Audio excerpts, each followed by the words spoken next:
Hi there, ladies. Good morning. It is Sarah Shipton here from Scrapbooking with Sarah, and I am scheduling this pre-recorded video to be posted for you on June 23rd for this week's Technique Tuesday. So yesterday, this layout got posted for our weekly scrapbooking challenge, and today I'm going to be showing you how to put a flip flap on top of your memory protector and incorporate extra photos into your layout. Now, I know many of you might be thinking, Sarah, you've showed us how to do this a million times, and I know I have, right? Because I love these products so much, and I use them a lot in my albums, as you would know. However, I've got lots of new followers on my Facebook page, which is super exciting. We've got some people there that are new to scrapbooking, and many do not know. I know it's hard to believe, but there are people out there that still do not know the awesomeness of the flip flap. But today we are going to educate them, and we are going to get them excited. And you know what? This could be a good refresher for you as well. I have a street cleaner going right past my home, so I'm just going to pause for a moment. Apologies there for that noise. This is the fun and the real side of doing videos. I have people ask me sometimes, like, you know, you don't edit your videos before you post them to YouTube. No, I don't. I just go live and I just share my weekly scrapbooking goodness with you. And I always think that if I was doing this at a workshop, you would literally see me in real time and in real life and in real person. And so you are going to get the bloopers and the fun and the stories and all of the stuff. And the people that want to see that will find me, right? Okay, that's literally how it works. So let's talk this week's scrapbooking layout. We are working with the front and center stage pattern. It is on page 75 of your Reflections scrapbook program. If you don't have this, you can purchase it from Amazon. This is a book I've had for quite some time. I've pulled it off the shelf, and we are going back to basics with our scrapbooking patterns. I'm really enjoying using this layout book because even though the patterns and even the product and some of the techniques, things trend, right, in paper crafting for sure. But even though some of the products and the techniques, you know, they come and go, they trend, the core or the bones or the guts, whatever you want to call it, of your master pattern, your scrapbook layout, like that never changes, right? It doesn't change, okay? So that is the thing I love about it. To do this week's layout, we're turning a single page into a double page spread. So you are going to need 2 sheets of cardstock as your base, or you can use designer series paper if you want. I have not cut out a square behind my layout today because I've got 3 separate strips of paper running. I'm going to come over onto this side. 3 separate sides of paper running down the length of your scrapbook layout. Okay, so this piece here is measuring, all of them are measuring 11 inches in length. So this is how you end up with this 1/2 inch border around the outside. So all of your strips are measuring 11 inches in length. And this is 3.5 inches wide. So you're going to cut 2 pieces here at 3.5 inches of the same paper. I've got 2 pieces of cardstock here in the middle. I opted for cardstock because that's where the photos are going to go, right? So 2 pieces of cardstock in the middle. They are also cut. No, they're not. These are still 11 inches in length, but they're 4 inches wide. So a little bit wider, and that's why you can get that beautiful kind of matte effect around the outside of your photo. And then these 2 sheets of paper here, still at 11 inches in length, but they are going to be 3.5 inches wide. So these 2 pieces at 3.5 inches, and this is just at 4 inches. Now, you might be thinking, oh, hang on, what's this paper here, Sarah? This was actually the sheet of the exclusive paper that came in the scrapbooking workshop kit. I'm going to pull this out because now I know some of you have already ordered this kit. You might be planning to create it before I get back. If you are going to create it at my June workshops in July on the 3rd and 4th, then this tip is for you because I want to give you a tip with the cutting of this one. Now, this is exclusive paper. How do you know this is exclusive paper? There is no pattern on the back, right? So you get 2 sheets of this paper in this kit, and you're actually going to use this paper on layout 1 of your scrapbooking workshop kit, right? Now, if we come to layout 1 of the kit, it is actually asking you to use this Flirty Flamingo cross hatch exclusive paper for your base page. Now, if you look at the pattern, you're only going to see 2 strips. You're only going to see 2 strips here on the outside. You're going to cover that crosshatch pattern with that strip of paper, that strip of paper, and that strip of paper there, okay? So what I decided to do, instead of covering and using that as my base, I did the math, and I actually have used White Willow cardstock as my base pages for layout number 1 in this scrapbooking workshop kit. All right, so White Willow as my cardstock, and then I've cut this and this pattern paper all the way that the design has told me to do in the cutting instructions, and then I did the math for just this strip here. Okay, now I have actually packed those layouts away already, but it's okay because we will go through them at workshop on the 3rd and the 4th. Let me see if I can quickly work out the math. So we've got 2.5 and a 1/2 inch strip is 3, and then we've got this cross hatch pattern here, which is 5. So 3 and 5 is 8. Okay, so you need, if you're going to do what I've done and save paper, you're going to need to cut 2 3-inch strips out of this, and then you're going to be left with a whole other sheet of 12 by 12 inch paper plus the leftover as well. As you can see, I've still got this left over. So I used this on my first layout, but I only used 6 inches of 2 sheets of 12 by 12 paper. So I've cut strips at 3 inches each, okay, for layout number 1. So I hope that helps you. And that is how I have been able to use this Flirty Flamingo crosshatch paper. Now, you will hear me say to the cows come home, don't change the instructions, like don't change the cutting. 100%. What I'm talking about is only when we're talking about the base page, right? So when I've got my scrapbooking workshop kits and I'm working out, doing all my cutting, the first thing I do, right, before I start cutting, after I do these other steps here, is I actually pull out the 2 base pages for each layout. So I essentially have 3 piles in front of me. I have a pile for layout number 1, a pile for layout number 2, and then a pile for layout number 3, okay? So I put the cardstock bases down, or the paper down first as my base, and then everything I am cutting, I sit on top of those piles. So anything that is numbered 1 goes on pile 1, anything that's numbered 2 goes on pile 2, and anything that's numbered 3 goes on pile 3. Then I punch out all the die cuts, and all the die cuts are labeled on the back, so they're really easy. You'll have 1, 2, or 3 on there. So I punch all the die cuts out and I put them in their coordinating piles. So when it then comes time for me to cut, and I look at all of the individual pieces that need to be cut, obviously this indicated to me, if I'm using crosshatch paper, I look at the layout and I go, well, hang on a second. If I'm using crosshatch as my base, why am I not seeing this whole pattern, the whole 12 inches across? It's been covered with this, this, and this. So why am I going to cover? I'm not going to cover exclusive paper with other papers. So that's when I pull out White Willow, use it as my base. So that is the only time I will really alter a scrapbooking workshop kit. And the reason for that being is that people have already done the math and the hard work and the guessing and all of that stuff. That's already been all done for you. You literally just have to follow the instructional guide, right? But that is the one time where I will alter my scrapbooking workshop kit to save paper in that essence. Okay, so I hope that makes sense.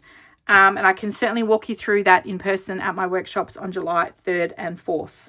And this is why I create them before I see you lovely ladies. Okay, so that is all of the cutting. So this, all right, this piece here running through the middle, you are going to cut a strip that's going to run through the middle. It will also be 11 inches in length, but it will be 1.5 inches in width. And don't make the mistake I did. You're going to put this bit of paper down first and this bit of paper down next. And then you're going to put your strip through the middle, and then your cardstock is going to go over the top of that. Do you know I did that on both my left and my right hand side pages? This is actually under the cardstock, right? Oh my gosh, Sarah, I had to pull my cardstock up, put it down. I'd even stuck my photos down, girls. Oh, yay. Okay, so that is it for your paper dimensions. You're going to line your strips of paper up. You're going to leave a 1/2 inch border around the outside. So start with one and then work your way across. But make sure you put that strip down first. This one, then your strip, then your cardstock. Okay, so these photos were taken on a family holiday to Queensland. I loved using my alphabet letters here. I was inspired from the pattern. They've got a big letter A here. And I thought, oh, that's cute. I can put QLD here for Queensland with my big letters. I loved that. And I've used some leftover stickers from my Extraordinary Life Scrapbooking Workshop kit. I've made a little journal box here. So I actually talked about these dies in week 2 of our challenges. So these are the dies from the Extraordinary Life bundle. I actually know this is Bordered in Beauty, and these two are Extraordinary Life. That is Extraordinary Life.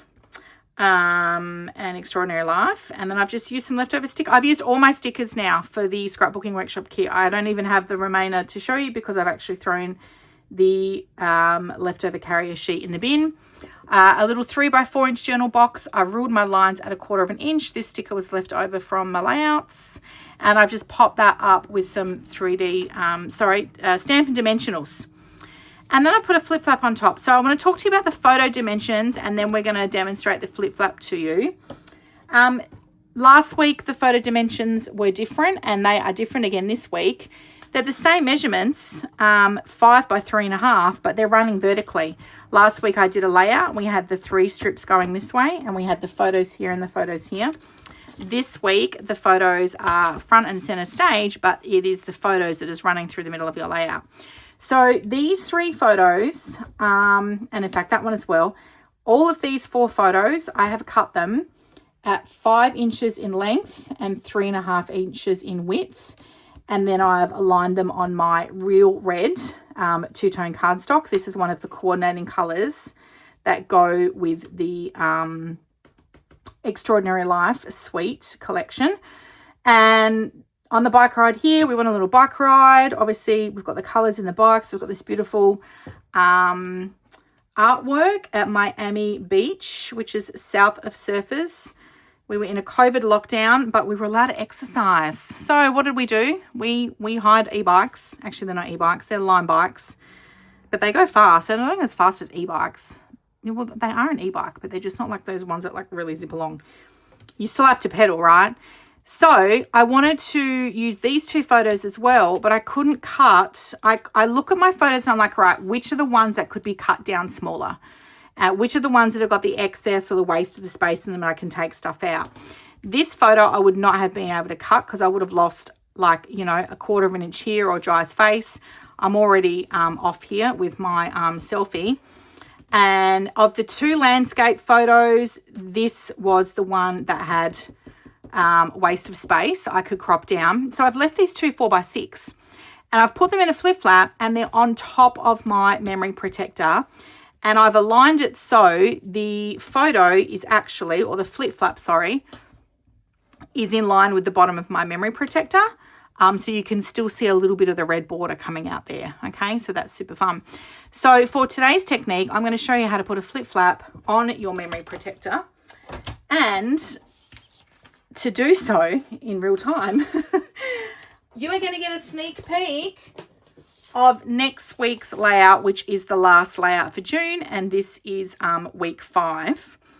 So now my intention, this is actually the layout. Okay, you are not going to see the layout with a flip flap, but I was like, oh my gosh, I actually have to show you how to put a flip flap on. and you can't like fake that, right? And I don't have any other photos. Well, I do of our bike ride, but these were the best ones. I don't want to put another flip flap on here.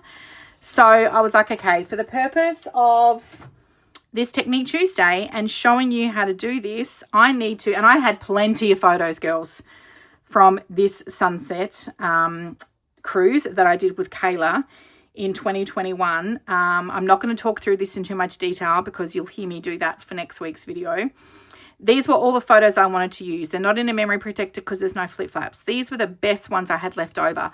I have already done a layout on this sunset cruise, but most of the photos were us on the boat and eating the food and drinking the champagne, maybe one or two of the sunset, whereas this is literally a sunset layout, right? And then I had some leftover ones of us hanging out at the back of the boat. So these were the best photos that I wanted to use for this layout. So I had to go back to those photos and I needed to find another two that I could, you know, demonstrate with you today so you can see how to put a flip flap on. So typically when I use flip flaps, I will put the best photo on the front, because when you're looking through a scrapbook album, this is what the reader is going to see first, right? They're going to see the photo on top with the flip flap. So I will always put the better photo, and it will be either people on that photo, on like the top one, it will be people, or it might be the photo that the colors in the photo best match my papers, my designer series paper. That is the latter. I will go for the more important photo. It could be the story, it could be the person, it could be something special. But then if I've got lots of photos and I've got time to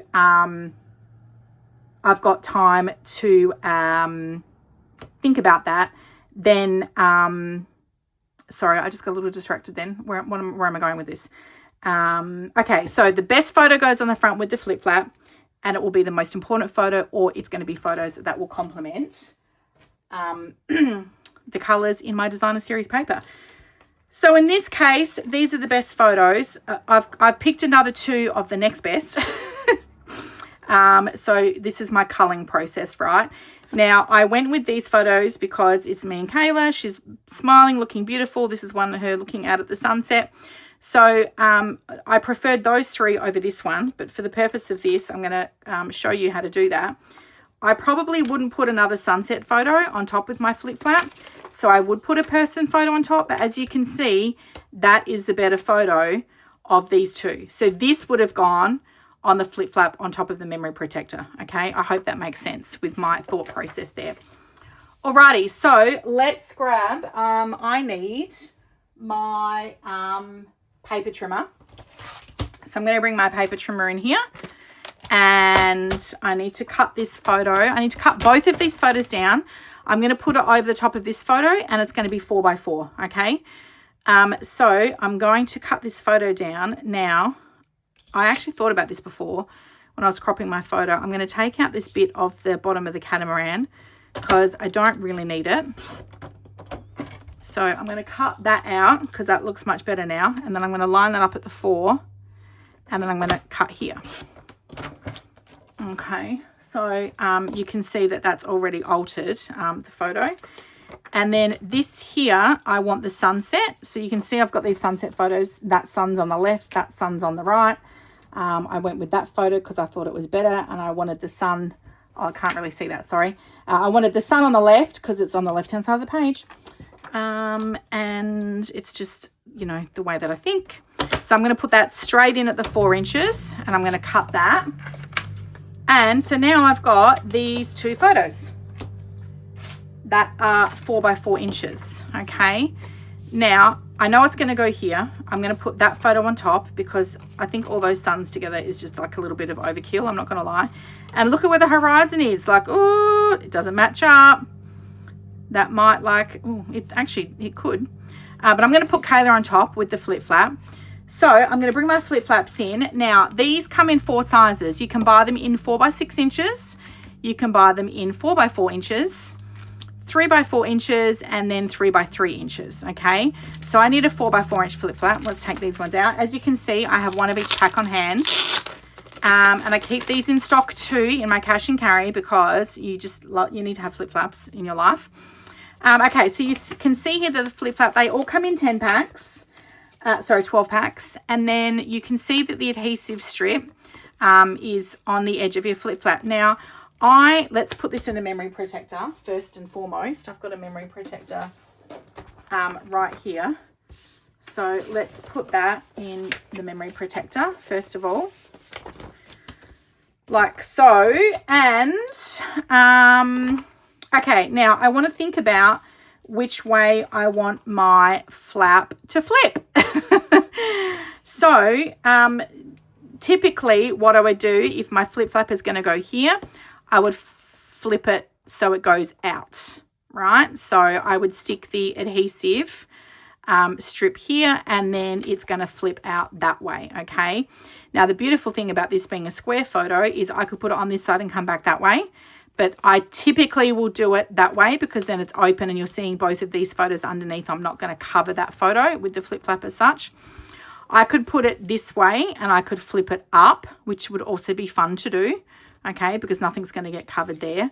Or you could put it at the bottom and flip it down. All right, so it's entirely up to you.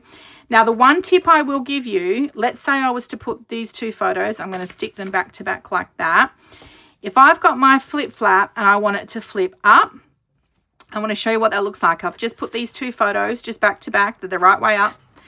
If I have got Kayla on the top here and then I flip that up, this photo is upside down.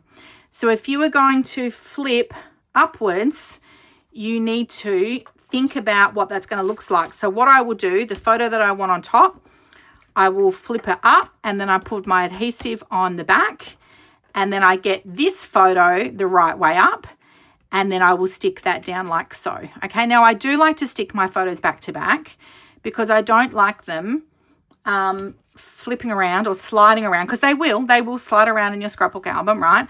I don't like them because the album will move, the memory protectors move, people looking through the albums. If you take your album out of the home, it's just the way it's going to go. They will move around in the flip flap. So I like to stick my photo back to back, okay, so they don't move around once you're in the flip flap. But because I want my photo to go this way, I'm going to turn my photo over and I'm going to grab my Stampin' Seal Plus and I'm just going to pop a little bit of adhesive in each of the corner of that photo. And you don't need to put it on this photo as well. One is enough.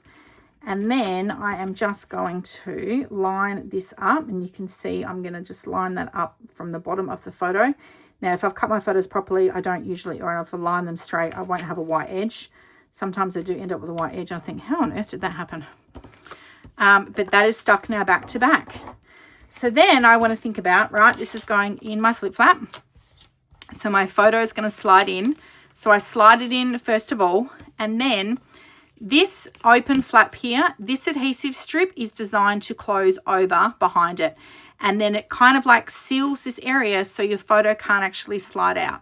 Okay, so a lot of people make the mistake of taking the adhesive strip off and then they'll like stick it like that, okay? So then you see the strip. So if it's folded on behind itself, you don't actually see the adhesive strip. It is going to cover that photo slightly, but you want it behind your photo, if that makes sense, okay? So I will take the adhesive strip off, and then I'm just going to make sure my memory protector, my cardstock, is right solid in that memory protector. And this can take a little bit of practice, but you can see that I'm holding it in the corners, and I'm just going to align my photo over the top of the other photo and then seal that down, okay? Now, if I have aligned that properly, that's fine. It's going to look great. The other thing I do give a little bit of consideration to is that if someone's face is right up against the photo here, obviously that is going to, you can see that the adhesive strip is clear, but it does, like you can see it, right? It's clear, but you can see it. So just give some consideration to that. You know, you don't want to be like, if that was her face and she was right up against here, I'd literally be covering her face with that 1/2 inch adhesive strip. So you can see that it kind of goes over the edge of where the photo is going to meet. Now, if you stick that down, you're like, oh my gosh, it's not straight. You can pull it off, all right? But You don't really need to be taking them on and off unless you haven't actually stuck on. Now, it will take a little bit of practice, but then you'll get perfect at it because you'll use these so much. They're going to be like the next favorite thing in your tool. So I'm just going to have that like that. Now, if I decide to keep that like that, I will probably pull this photo up and I'll swap the photos around. So I will put her here. I'll leave the sun there and then I'll put her on top. But it's unlikely I'm going to do that because they were all the photos I needed. I will probably give her these extra photos and Kaylee can scrapbook them herself. So girls, that is how you put a flip flap on your layout. I hope that has been helpful for you for week 4. Have a great week, everyone. I can't wait to see the layouts that you create. A reminder that I'm giving away extra Stampin' Rewards this month. Please refer to an email that I sent you on May 29, which has got all the info about Stampin' Rewards for this month. And the lucky prize winner, I will draw you after July 6, once I've had time to go through everyone's layouts from June. Can't wait to see what you guys come up with. Thanks for watching.